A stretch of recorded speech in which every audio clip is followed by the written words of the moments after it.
The word about Damascus. See, they have made Damascus a town no longer. It has become a waste place, her towns are unpeopled forever. There the flocks take their rest in peace, without fear.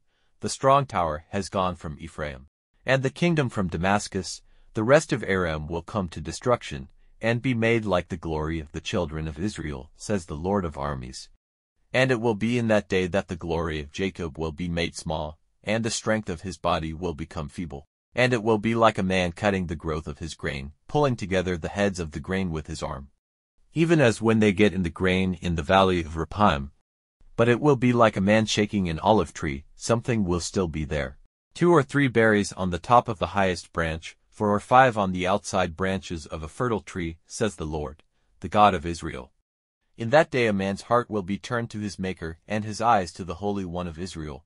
He will not be looking to the altars, the work of his hands, or to the wood pillars, or to the sun images which his fingers have made. In that day your towns will be like the waste places of the Hivites and the Amorites, which the children of Israel took for a heritage, and they will come to destruction. For you have not given honor to the God of your salvation, and have not kept in mind the rock of your strength. For this cause you made a garden of Adonis, and put in it the vine cuttings of a strange god. In the day of your planting you were watching its growth, and in the morning your seed was flowering, but its fruit is wasted away in the day of grief and bitter sorrow. The voice of peoples, like the loud sounding of the seas, and the thundering of great nations rushing on like the bursting out of waters.